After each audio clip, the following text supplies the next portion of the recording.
Mhm.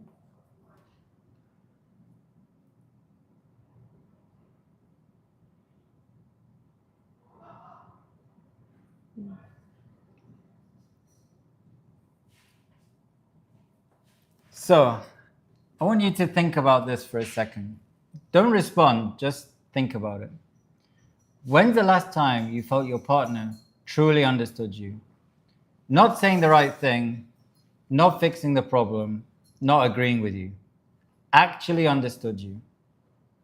Because what we see all the time is the couples who say, I love you every single day, the couple who makes sure they don't miss a single anniversary, and the couple that looks incredible together.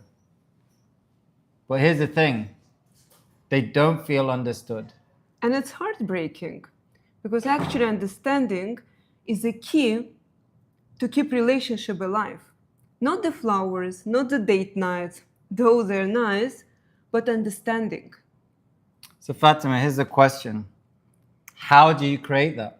Most important, why it's so hard? Well, we know it's hard because no one showed us the way.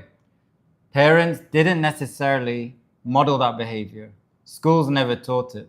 So we're basically left to just figure it out. And we figured it out. So we're going to show you exactly how. So stick around for the next hour. We are going to be helping you practically understand things about your relationship you may have never encountered. Welcome to CoupleShift Café with Rami, and Fatima. and this is your intimate and safe space to get your relationship topics off your mind, and we will answer them as best we can. I would like to thank those who already sent us the questions. We will reply to all of them. Please drop your comments, drop your questions here in this chat. We'll do our best to respond to them. And send us a heart if you can hear us clearly. Yep, so please send us those hearts while Fatima looks up on our first question. Hi there, official Roy. Hi, Mutfarsur. Great to have you with us. So, Fatima, let's get started. Let's dig into this. What's our Yes. first question that we received? We received question from Nasrin. How can couples avoid losing themselves as partners while raising children? That's a very good question, and we as a parents can share a lot with you. Yeah, so for those who are new to our channel, we have 6 children between us from the age of 23 down to 12. So we definitely know the demands of having children and how that affects your relationship. And dog. And the dog as well. And they're to add all to that. living with us. Exactly. So I actually would like to share that the research shows that 67% of couples, they experience a decline in relationship. And well, apparently after having kids or a baby. But this is real, and this is what's happening in our life. So why this transition is so hard, and how it is to be a good parent and at the same time not to lose ourselves Yeah. and not to lose the relationship, the spark in the relationship. Absolutely. So, I mean, one thing is it's a major transition in life, right? So, you go from being a couple to suddenly a family. And as parents, that can play a major role and a very different role between the mother and the father. So, we know some of those major impacts, right? So, for example, you shift from that couple into parents, that has its demands. It's also affecting with sleep deprivation, having the energy, having the quality time that quickly can erode. The priority all shifts. And as Fatima said, this is where you can lose yourself. And I'll probably say particularly the mothers, because, you know, as the primary, let's say, carer of the baby, that has a very different demand on the mother than the role of a father. So, not to mention, intimacy can really be hampered. There's no desire, let alone, as I mentioned, the energy. So, what are some of the key things that people can do, Fatima, to help make sure they don't lose focus of their relationship because stepping into parenthood? I think what's most important is not to lose ourselves, yeah, because and especially when I felt guilt when I would do something for myself, yeah, and that was a big mistake because kids they need mentally, physically, emotionally healthy parents. So our guidance to the couples to find the time for yourself, to have a me time, that's important, and to have a time without kids with your partner. So if you can attract someone for the help to stay with the kid, your parents-in-law, your mother, for a while, and spend the quality time with your partner or with yourself. And you know what? You probably think quality time, it's hectic, right? Having children.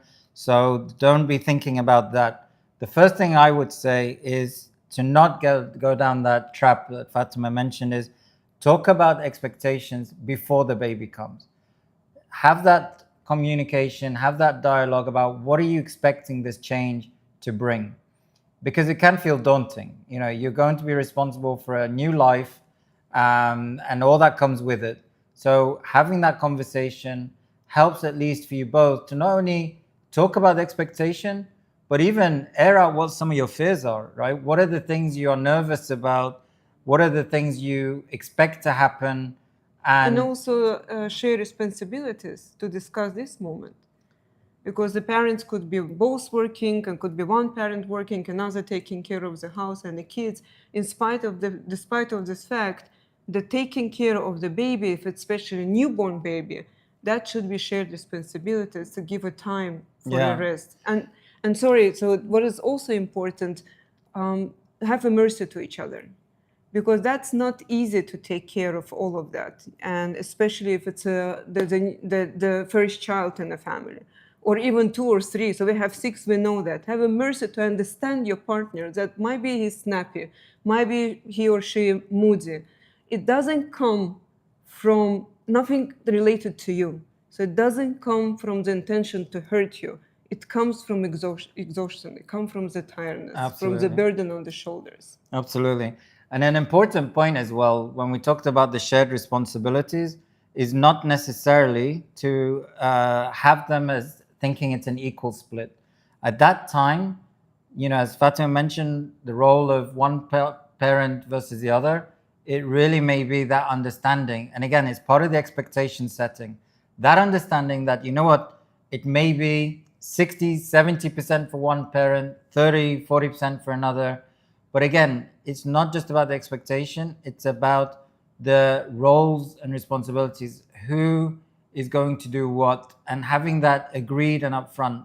Because what you can quickly end up losing sight of is who's doing what. One is feeling more burden than the other. They're not airing it because they feel, well, that's expected. It comes with the territory of having a newborn or a child. So, really being able to discuss those priorities, those responsibilities, and who's doing what, not for a 50-50 split necessarily, but at least for that clarity and understanding. So it's not that one feels, you know what, I'm the one suffering and the other one is, you know, getting away with it. They're not doing their fair share. So that's really fundamental, because without that, resentment can start to build in, and that has a whole host of its own implications for your relationship. So it's a really beautiful part of the journey, and enjoy this journey together. If it resonates, you send us your heart. And I'm not sure if Nazrin here with us online. So if not, we will send the answer separately to her. We got some hearts. And guys, one thing we should have said as well is if your partner's nearby, grab them, have them come with their coffee or tea or whatever they want to drink, and join in the discussion, because there's real insights that are going to be shared from our lived experiences. And we've been through many ourselves, previous marriages as well as this marriage. So we're going to be sharing raw, true stories and examples that really will help give you some insight and practical tips to help enhance your partnership. So don't be shy. Use this opportunity to ask your questions about relationship, and we will answer them. I think we have already one comment. Yeah. You're responsible for Well, reading Mutfasir comments. just said our day is great. I hope, how was your day? Let us know. Drop us your comments and let us know if what we're sharing here as well is resonating. Drop a heart or feel free to give us your feedback by comment. So we have official Rowie with a question around how to keep a marriage exciting and not boring, as a lot of people are with their partner all day and they end up getting bored. How to avoid this and keep a healthy, exciting relationship? Yeah, that's a question we're getting a lot. And we discussed as well last week's yes, live. and we would, of course, will be happy to respond to Roy again. That most important is we were talking about scheduling intimacy. And talking about intimacy, it's not only the physical intimacy, we're talking about emotional intimacy, we're talking about mental intimacy, we're talking about scheduling date nights, even watching movies together or going out and spend the quality time together. This is important to have plans. So, and do something exciting small things, some adventurous things together. So keep the spark alive in your relationship.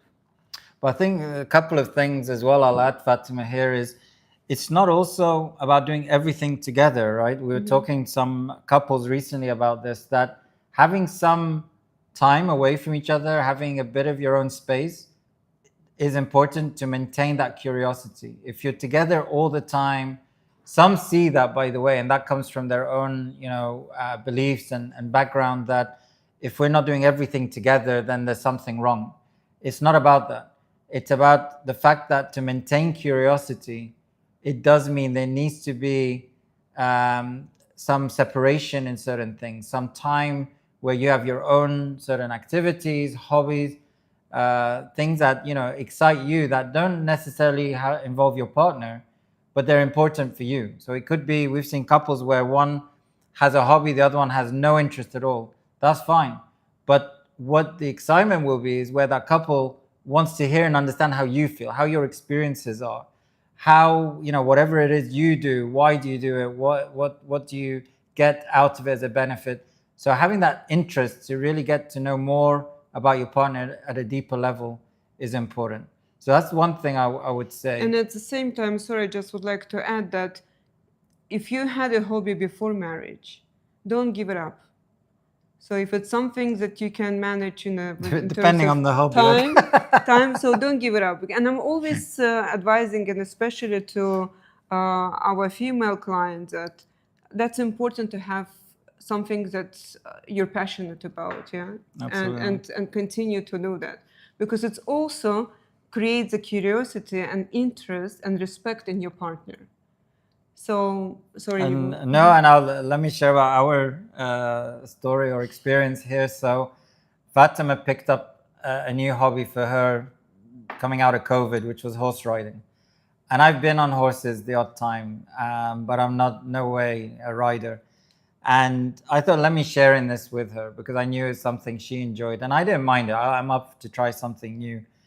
And it was painful, right? I mean, I would always come Literally. back. My butt would be like almost split open, and I'm putting talcum powder and God knows what to survive when I'm going for the next lesson.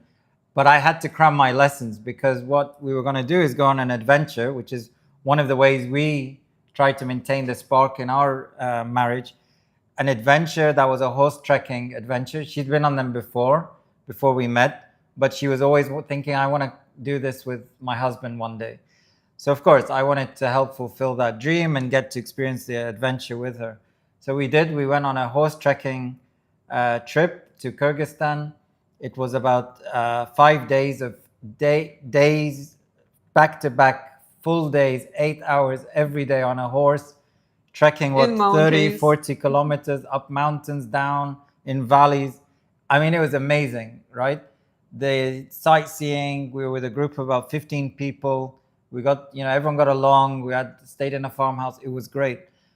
But I couldn't continue. So I did it. It felt like I fulfilled the the experience, but I just didn't enjoy. We tried horse riding again after. I just didn't really enjoy the experience. So, I'm still she can enjoying it. enjoy, continue it. It's her thing. I have other things as well to explore. So, that's important. Like, be curious, take part, try it. If you can't, get along with it, don't fake it, don't pretend. Give each other the ability to do that. And be present. Most important, when you spend this quality time together, be present with each other. Yeah, absolutely. So drop us a heart if we're sharing with you is resonating. As I said, we've got more questions that have come through before that we're going to be answering. Different questions, different topics. They're burning topics because there are things that are pain points we went through, but we're going to help guide you as to how did we come out the other side way stronger than even the honeymoon period of our marriage. Don't worry, I will not drag you on horses again. Exactly. So yeah, and thanks, Roy, for your question, and thanks for your comment. Do we have another one? No, no, Roy is just saying about how it's bumpy and so forth. Okay. Let's go to another topic. We have a question from Robert. So Robert is asking, what's one expectation you had about marriage that didn't match reality? And how did you handle the disappointment? That's a very good one, Robert. We all marry with expectations. Of course, everyone any relationship comes with expectations. We did have ours. Absolutely.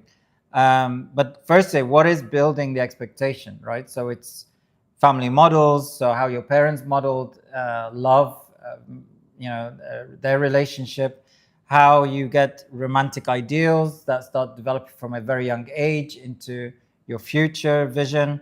But then when you have a big gap between what you believed is going to be your reality and versus the reality, that's where resentment can develop. Yeah, because a lot of people think that it will be like a honeymoon period till the end of their life. Yeah, that we will always love each other. Arguing. No arguments. If we argue, it means we're not getting along, which means we're probably failing in our marriage. My spouse will be my best friend. That's not true. And so many things, which actually possible, but not always true. Because when we, after the honeymoon period, so the reality and routine comes. And so I remember in our case, so for me was at the beginning quite disappointing. Oh, thank you. Yeah. She doesn't hold back, by the way, ladies and gentlemen. No, well, we're sharing our experience. No, but that's what right? we have. It's about having honest conversations. Exactly.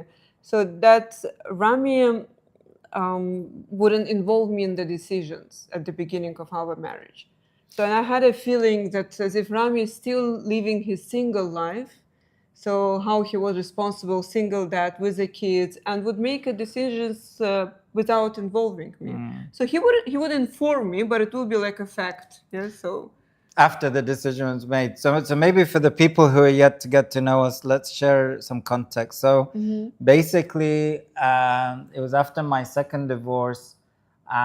Went through a very tough time with my first ex, the mother of my children, 3 kids, and unfortunately, a relationship broke down between her and the kids. So I became a single father for 5 years, fully managing, taking care of the children and all their needs. And so what that meant was I really played a dual role. I was trying to play the role of a dad, but also trying to play the role of mum to some degree. And what that meant is I became very self-dependent on making decisions. So when Fatima and I had, this is as I said, a 5 or 6 year period after my divorce, before we got married, I was so conditioned in that mindset of how I made decisions. And as Fatima said, her expectation as she got to know me and my character would be once we got married, once we blended our families, moved in together, decision making will happen jointly. And that wasn't the case. As she said, I would make decisions and kind of like, as a matter of fact, let her know what that was. So that obviously did develop some resentment, developed a disappointment in terms of her expectations. But you go ahead. Yeah, but so what helped us is to talk about it. because I was holding back for a long time, and that was a mistake. So, because we cannot just assume that our partner knows about our expectations. That's important to communicate. So when we had this conversation and I expressed my disappointment and my feelings, and from where this expectation come, then of course Rami understood me and we met on a common ground. So what we do recommend the couples is to communicate these expectations and check on them periodically. Also check on them how we're doing. So remind each other, talk about them honestly with the feelings, without blamings, and align together. Absolutely. So, as we always say, the regular check-ins actually is something I think people take for granted. So, by that I mean, and even, when you coach people and you say they're struggling with something, but you say, well, actually, have you faced this kind of situation, or have you felt that emotion before and overcome that? And when they look back, they realize, actually, you know what, I did. And so doing that with your partner in terms of the checking in about, what used to happen before, or how you've even moved on, managed to, reinforce the positive behavior, the change, all of that really supports in aligning the expectations to avoid disappointment. And it's important to respect and protect them. So what you Absolutely. agreed, you have to respect the agreement, because if you break it once, then there is a bigger danger coming. Yeah, so the trust can be broken. So not to go to the another issue. So protect and respect your agreement. Yeah. Let's Pause for a moment, yes. guys. For those that are viewing us new, so we are CoupleShift, your relationship consultants. We are supporting you through journeys, through sharing insights from our marital experiences. We are both have 20 years each of marriage experience. We've been together for several years, and we went through one of the most amazing dates, most amazing proposals, honeymoon period. Very quickly, we got married. We established our blended family, and we had an incredible first year of our marriage. And from then, it went completely downhill to the brink of divorce. We bounced back from that, but it took a lot of work from each of us individually, And but also together. together. Absolutely. And what we've got is real gems from that experience, from our coaching background, that we capitalize on to really help others in seeing the blind spots of their relationship, understanding themselves as well as each other better, and going from a me versus you relationship and scenarios to us, and how you build that true partnership, teamwork to strive as a couple. And we're bringing both female and male perspective. So use your opportunity here right now to ask your questions and comments so we can answer them. So guys, drop us a heart if you can. We want to be sure you're with us, you're hearing us. If there's questions, please share them in the Q&A. We have questions that people kindly shared with us before through our social media posts, and so that's what we're going to go through. But again, this is your opportunity, as Fatima said. Even in our coaching, we work as a couple with couples, so we're not just giving a solo perspective. We give that dual perspective, and we, as well as our clients, find that incredibly helpful for their journey. So tell me, Fatima, what's next? Sarah sent us a question. How does social media affect your relationship? And does your partner seem more interested in scrolling than talking with you? I think Sarah was reading my mind. Yeah, thank you very much, Sarah, for this question, because now the drama begins. I was experiencing this pain for a long time. But before I go there, so I would like to say there is actually pros and cons of social media, because it can keep couples close, and especially when they're in distance, We're using the social media and technology for the video calls and texting, etc. But the cons of that is, especially what was in my case, that Rami would spend a lot of time in social media, particularly Instagram, when I would talk to him. So I just saw his face looking at the Instagram and scrolling. At that moment, I felt really unseen. I felt really not heard. And most important, I felt that Instagram for him is a priority and most important than me. So, and it really was breaking my heart. And we did have a lot of argues. So my initial reactions at that time, before we worked on our behavior, was, "Oh, you're doing it again. You never listened to me." It was blames, and I would turn and walk away. But I want to comment, but if there's any guys, males on the line, do share a thumbs up or any emoji of your choice. If there's any men on the line, please do that, because I think there's something important I'd want to share as well as a perspective to Sarah. So Fatima, one thing she didn't understand, and we had to discuss and explain, and to get that understanding. So for sure, there was behaviors that I had to change because it wasn't positively impacting our relationship. But the one thing, when she would look at, for example, when we had the dialogue, and when she'd say, "You know what? When you do this, I feel that. So when you're scrolling, I feel like I don't matter to you. Your Instagram is more important than me." And that's usually we're in bed, about to sleep, but it's that last maybe. It was also on the sofa, right there in the corner. But I'm giving the scenario. Let's say when it's in bed, because it was a daily habit, and basically being on the Instagram scrolling. For me as a man, and for those guys, I haven't seen any emojis from the men, so please do give us emojis. I want to make sure you're hearing this. That when a guy is sitting in silence, he rarely has silence. So we have maybe 100 or more thoughts, concurrent thoughts, from every kind of topic you could think of simultaneously in our minds as men, right? And what Fatma got to understand from me is actually this scrolling is my distraction from all of those things. So it's my way of trying to just get some peace, to really shut out the noise, basically, and to just decompress, wind down for the night.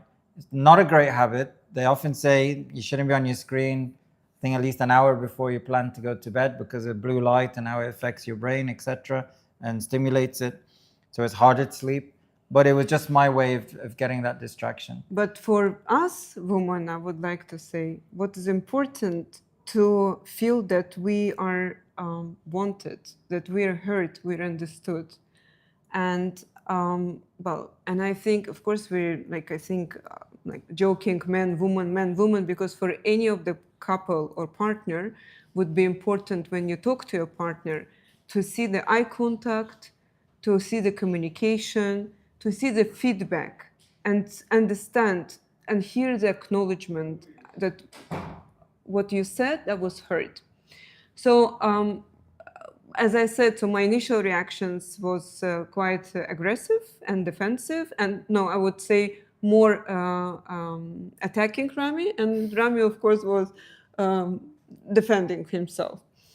So, but the things are changed when I expressed my feelings and deeply was vulnerable and told him that, Rami, when you do that, when I talk to you and you're in your phone, when you don't look at me, when you keep looking at your phone, and when you do not even communicate to me that you're busy or not busy when we can talk, I feel unheard, I feel misunderstood, I feel unseen, unwanted, etc. And this is something important I want to talk to you about. And then it hit Rami. So then it touched his heart, and he opened up. So he wasn't defensive anymore. So he opened one and understood me. So after this raw conversation, we now, well, Rami's still in the phone, so it's less, but he's still, of course, scrolling. As he said, it's his decompression. Well, it's not just scrolling. It's the thing is literally everything. The way the business is done, all the emails. I don't know what. Everything is literally now on the phone. Banking, God knows what. Yeah. Literally, my life is on the phone. Basically. However, whenever I will approach now you would tell me, Han, I'm like busy. Give me 5 minutes. We'll talk about it, or you will put phone aside if it's not so important, and we'll talk about it. Yeah. And that's completely a game changer. It calmed down my nervous system, so I'm not do not feel Anxiously anxious waiting. exactly, and I don't have this like anxious feelings anymore. Yeah. And we reconnected. So, guys, some practical tips. I think the first thing as well is agree what you're comfortable sharing. We didn't touch on that. So, I want to mention that because agreeing on what to share on social media is important. So, that's firstly. Secondly, after you've established that, is putting some standards on digital free time.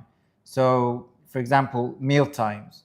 We do that even with the kids. We try to, I think most parents now with Gen Z kids, they're all on there scrolling or doing something while they're eating. So we try to ensure there's meal times protected as a family for us together, to not take our phones. For example, if we decide we're going to go out for breakfast, we'll leave the phones in the car. The kids, if there's a worry, I mean, the kids are older, but if there's a worry in case there's an emergency, we tell them we're going to be at this restaurant or this cafe, call there if there's a problem. But again, it's an hour out of the morning where it's not every morning, but an hour out of the morning where we go with the intention to not have our phones with us, where we can sit and have the discussion. We do that as well on trips when we're away. Again, the habit is you're up, you get ready, you're going to go to the restaurant for breakfast, take the phone. There's times we actually remember and we go walk back and say, let's leave our phones in the room. We don't need the phones. And when we're down at breakfast, we're there, eye to eye, having the discussion. Because tell me, do you guys, for those online, ever see those couples where the whole time they don't say a word during a meal? Give us a emoji if that's something you've observed, where basically you sat in a restaurant in the phones, and sometimes even without necessarily the phone, but they just the whole dinner or the whole meal, they barely said 2 words to each other. We recently were in a restaurant and we saw the whole family sitting at the round table having lunch. The whole family, I don't know, there was 5, 6 of them. All of them were in phones. And I was thinking, so the people could spend, and especially family, time talking. So I don't know, maybe they were texting to each other. It's also possible. But this... Well, that's even worse. If you sat together and one's texting the other. Yeah. But talking to each other and having the eye contact and sharing how was your day, and be curious about your day, be curious about the plans, and especially if it's a kid, spend time with the kids, ask them. We, for example, with Rami, coming back to parenting, also question. Me with Rami, we're spending the time with the kids individually. So we're going out with a separately with kids in. Not all together, like one by one. And we ask them ahead, we agree on the rules that this hour we have a lunch or dinner, let's put phones aside. Yeah. So we turn phones face down so we can have a quality time talking about bonding. We call it bonding. And the same you should do it with your partner. And what else, one more thing I wanted to mention, we didn't touch it, is that a lot of couples, they're watching the Instagram and they start to compare their relationship. Oh yeah, the comparison trap. Yeah. Yeah, or the woman or the man, they would send to each other, see he got her like a Bentley, or see what she did. So this is it might be dangerous.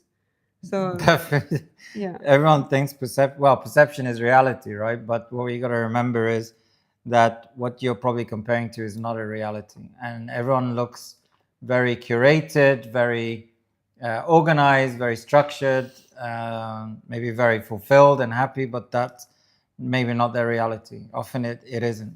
So don't fall into that trap, definitely.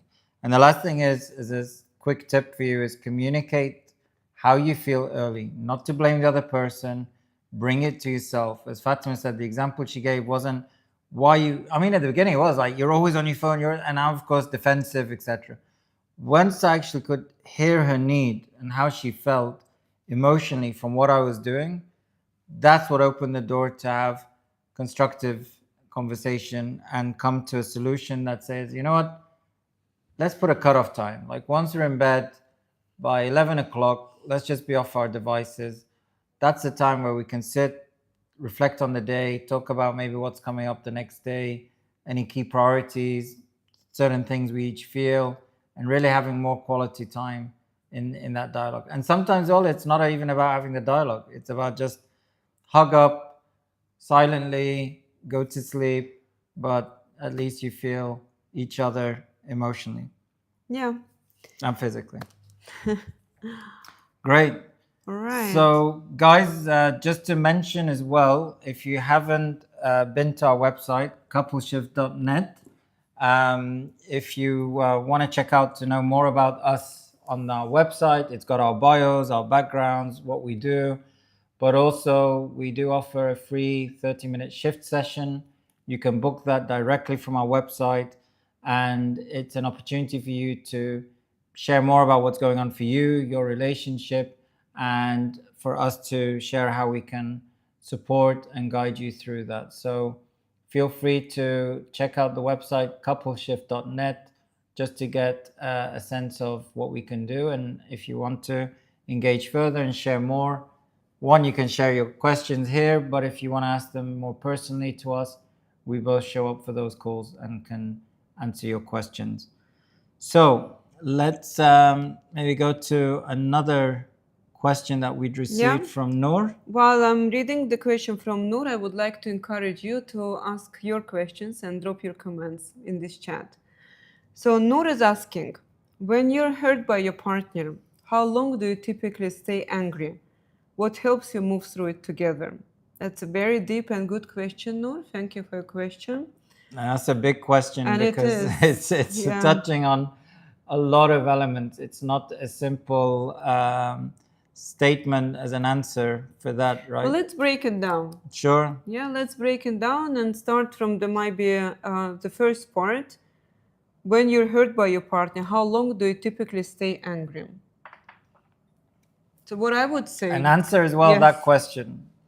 For those guys on the line, how long do you typically stay angry when you're hurt by your partner? That would be interesting to know. Yes. So for me, what's very important and learned by own experience, not to try to repair or connect when you're angry.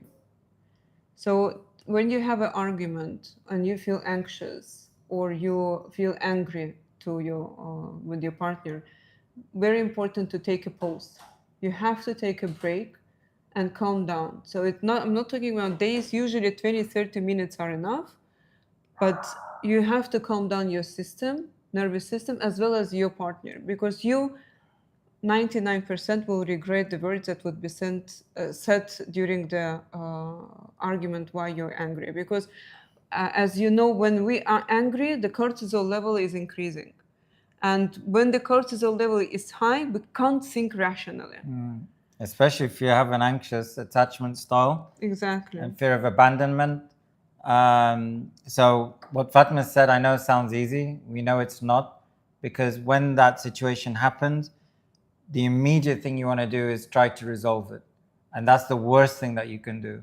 So really, you've got to first understand, you trying to do that is simply going to cause much more damage than any kind of repair. So thank you so much, Rudanovsky, for your comment. Thank you, saying you're the best. Sending Thank you you love very as much. well. Keep your comments coming, and share some of that love as well with the hearts for us, so we know you're with us. Thank you. And let us know and ask us questions. So as soon as we finish with that one, we promise we will answer yours. Yeah. So let's unpack this one. So the first thing is, immediately it's going to backfire if you try to resolve it in the moment. As Fatima said, nervous systems, not just your own, because that's what happens. Once you're in that fight or flight or freeze mode, your nervous system is obviously super active. Your cortisol levels are significantly high, you're not even thinking how your partner, you're just so internally focused on your emotion, and your partner is going through the same. They may not show it the same way, their style may be completely different. So if they're avoidant, they are looking as if they're in peace and bliss, and you're thinking, oh my God, I'm like so angered and so enraged. How can they be this cool and I'm feeling like that? That's a myth. That your partner is going through the same thing, just in a different experience than you. You realize that you just repeated what I said. Yeah, I am, absolutely, because it's You an make me important feel point. anxious now. It's an important point.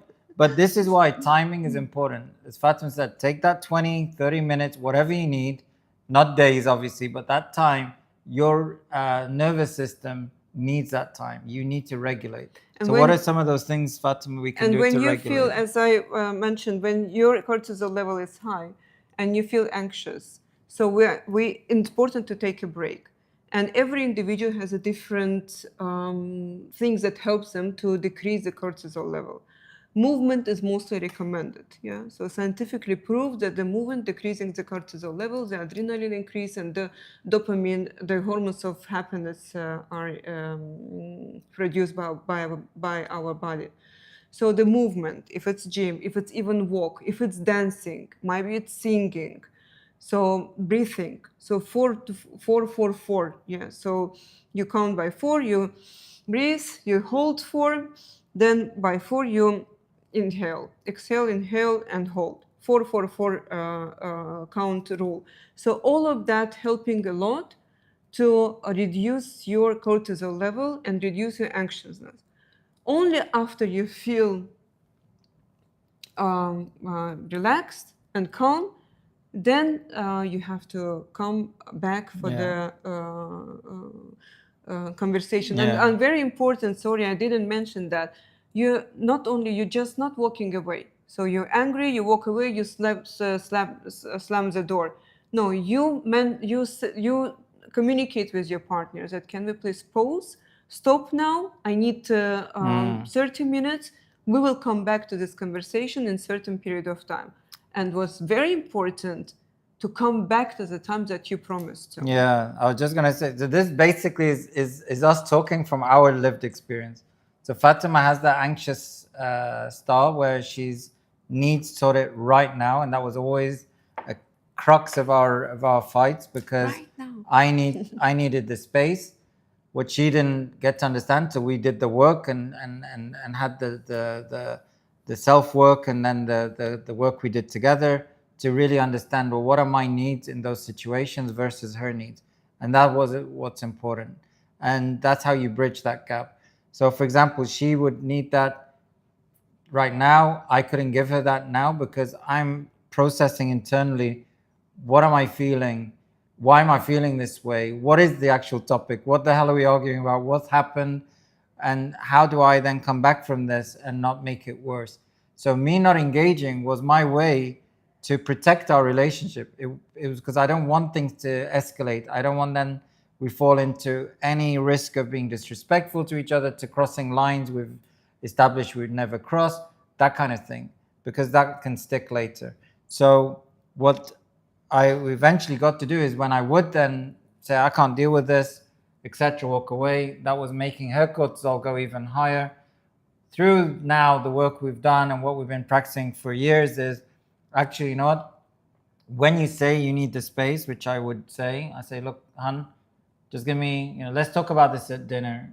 For now, I just need to process it. And she'll respect that. And she would do whatever activity. And my nervous system is quiet and calm, because I know you'll come back. But that's the point. That's what I the point I want don't to feel say. that you will leave. I don't feel abandoned. But why is that? Because when you say, I need, or we're going to talk at dinner, you have to show up for that. If you say, you know what, let's talk in 30 minutes, or let's talk in the evening at dinner, and you then don't bother, you're avoiding still, you don't show up, you're just basically breaching trust. And the nervous system is not going to feel safe. So you're just going to re-kick up that nervous system for your partner. Their cortisol again is going to go, and they're literally going to be waiting for the minute they see you to unleash. And that's just, again, you've just gone back to square one. So it's really important that if you say, we're going to talk at dinner, and Fatima like, okay, we'll do that. At dinner, it's a must. Or if I say 20 minutes, it's not even 25 minutes. It's 20 minutes on the clock, I'm there. That consistency of showing up is what gave her the reassurance, the safety, the confidence, the trust.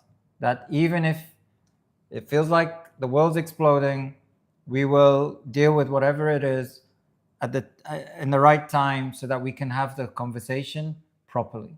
Yeah. And I think it's also important to mention what not to do. Of What course. when you're emotionally loaded, yeah? Yeah. When you're angry. So important thing, don't bring past. This is the biggest mistake that a lot of couples do, and we did that before. When you bring a past and remember the whole story, that will not bring to anything good, only damage. So, and also what is important, don't not to blame, not to judge your partner. If you think you're selfish, you're egoistic, you're narcissistic, or you did that, you did that, reaction will be defense, reaction will be the partner will be close off, shut off, and the conversation you will not repair after that. No, no. And now that as well, the other things is, situation happens, you've got those nearest, dearest to you, whether it's friends, your girlfriend, Yeah. your male friends, your family members. It's so tempting, right? That you just want to vent and download. That's one of the worst things to do. Venting to close people is just going to affect your relationship as well negatively.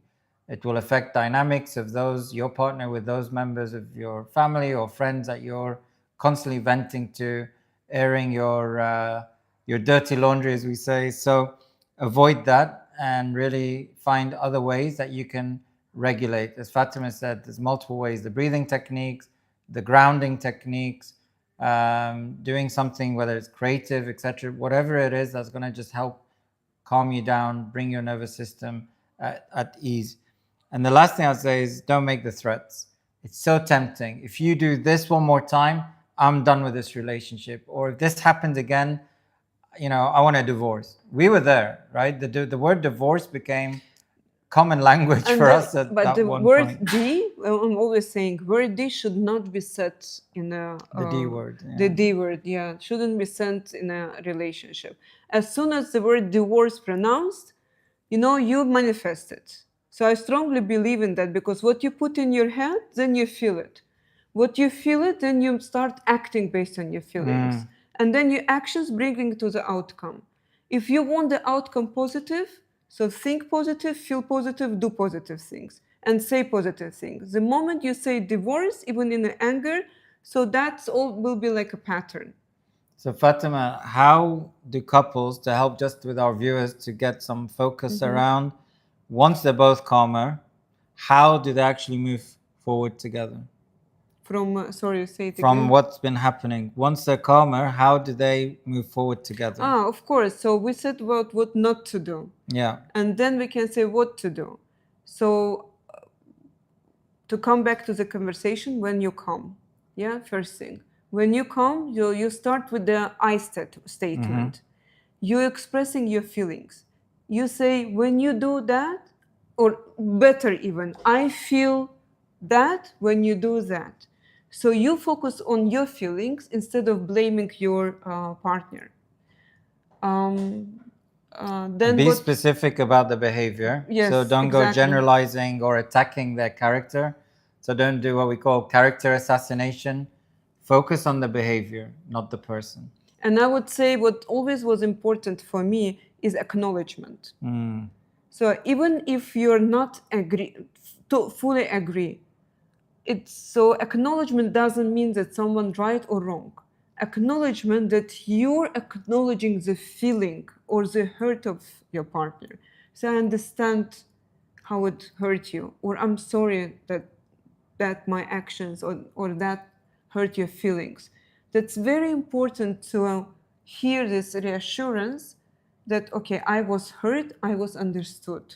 Even if you didn't feel the same thing. So Yes. even if That was probably one of our toughest areas is the acknowledgement, because in my mind, you're like, oh my God, this is in your head. You've created this story, which is completely gaslighting. But when we've developed and our relationship further and our partnership, it's just acknowledging that, okay, they felt like this. It doesn't mean what they felt is reality. It doesn't mean it's true, but it's acknowledging that that was the experience they had from the situation, from the argument. So that makes them feel seen and heard. So it's important both partners play that to each other. The other thing I'd say is about listening to understand, Yes. not to react, Try not or to not interrupt. to defend. I'll even say so. Not to interrupt. As you're interrupting. So listen to understand, seek that. And for those of you that are to experience a couple shift session with us that we mentioned, we will be offering a guide that gives very helpful tips, whether you use it to continue your journey with us or whether it's just a reference for yourself. Something we offer those who have the shift experience, because it's really about the words beneath or the meaning beneath the words. Often what we say, we haven't really expressed what it is we're feeling. We don't maybe even know how to express it. So this guide will help you to know, what is my partner actually meaning when they say this. So again, having those open conversations, making sure you're not making assumptions, that you really, help me understand what it is you really, what it is you're feeling, and or needs. I think it's important or what's happening for you in the moment. The important partners to share what their needs. So, for example, I feel safe when you, that was in our case, yeah, when you come back and talk to me after the promised time, or I feel understood when you express when you express your feelings and when you acknowledge my feelings, and that you, like, for example, hurt me before. So that's important, to share your needs, that your partner understand it, and then you meet on something. And I would say also, try to agree on something small. Try to come on some small agreement that you won't do again. Small steps. So, like, we are not using the D word again. Yeah. So I don't know. We on something that you will do differently. That's very important. From the learning you got about each other, because you need to embed what you've heard it's you've heard something, but are you doing anything about it? Is it changing your actions, your behavior? Are you breaking those patterns? So ultimately, from what you got to learn, the insight you got about each other, link that to something that you, as you said, agree on to do differently.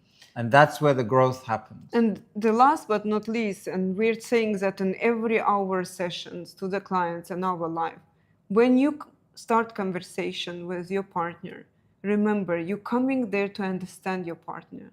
You're not coming to me versus you, you're coming as a team. So when you come with this intention, I want to understand my partner better, I want to understand his or her needs and feelings, then this is a game changer.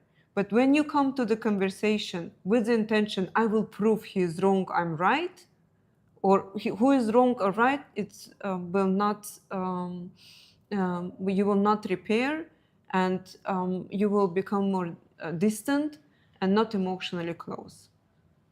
Yeah. Yeah, absolutely. Would you like to so part add of it something? in terms of time, in terms of time, the thing to think about is, I don't put an expectation around, well, they should resolve it in this time, because again, it's all about how each of you handles conflict, and not everyone handles it the same way. So you need to be able, again, use that though in your conversations around expectations, around the deeper understanding of each other. So to be able to say, how quick do you come back? I'll tell you now from our experience, when a situation would happen, I could sleep on it for days. She's going crazy because she needed that resolving there and then. I was avoiding the conversations. I would let one day roll into day 2, day 3, day 4. It could be a week that I let things roll. And I'm not in the greatest place. I'm not happy. but I'm surviving. I'm trying to survive, right?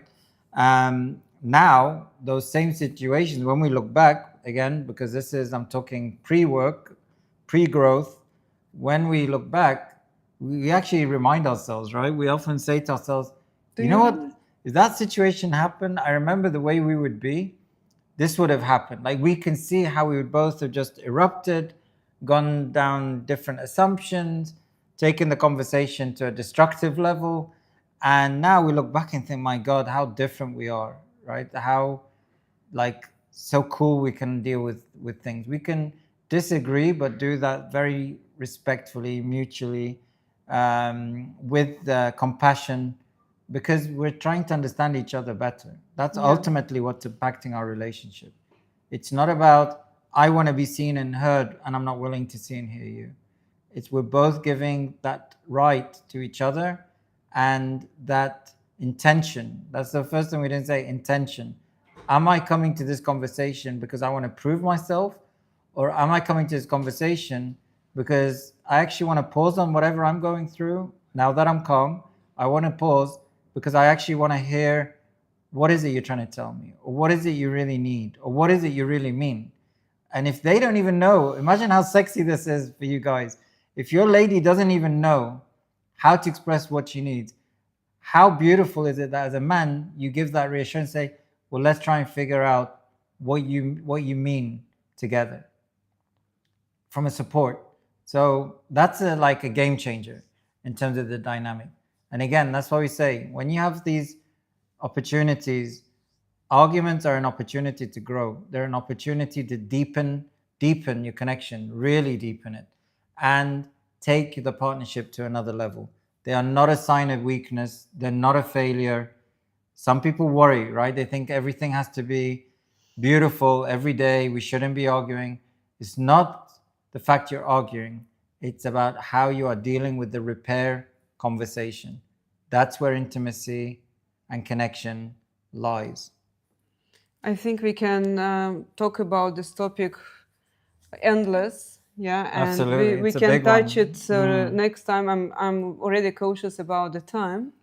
Drop So us a hug, guys, as well, if what we've shared as well is resonating with you. It's important for us to get to feel you. So please drop us those hearts. We want to make sure that you are hearing us well and getting also perspective from what we're sharing with you. yes, and I would like to thank all of you who joined our live and stayed till the end. Would like also to encourage you to visit our website, coupleship.net. And if you didn't subscribe to our Instagram or YouTube channel, please do. We have a lot of very interesting reels there, which are explaining and showing our life true stories and solutions of this relationship issues and matters. We Yeah. got a beautiful comment sending you love, Cara. It's a beautiful comment about I love you both and the way you look and support each other. Thank you so much, Cara. That's warming to hear. I have to tell you, it took a lot of work and effort, but you know what? We set the right intentions. We knew we met to get each other for a reason. Our children, the way our children got along. We used to joke as well. I'll just say this quickly that when people used to meet us and okay, we're a blended family, 6 children, Fatima's 3, my 3. Now we're all one, which is beautiful. Is that people say, oh, how do the kids get along? Everyone worries, right? How do the kids get along? And we'd always laugh and say, they get along better than we do. And they'd laugh, right? But it was actually, that was our experience. We were like at such wit's end of, where we got to, but with the right intentions, with the raw, honest conversations, which many couples don't have. And we've seen that with the couples we coach, years of marriage, think they know everything about their partner. And you know what? They get some of the most shocking revelations of really hearing how their partner feels. And so we really, are passionate about what we do. We feel it's so purposeful and we're here for you guys. So please feel free to reach out.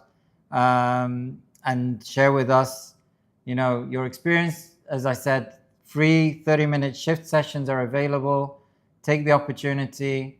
It's for us to share some insight, perspective for you in your relationship. And can you read I'm blind, getting older? Yeah, no, she said, you are heroes, guys. Cara as well said, you are heroes, guys. Thanks for sharing with us your experience.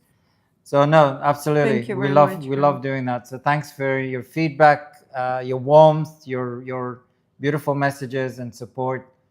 We look forward to seeing you next week, same time. Thursday, 10 p.m. Dubai time. Looking forward to see you again in CoupleShift Café. Sending you all much love and peace, guys. Good night. Bye. Bye.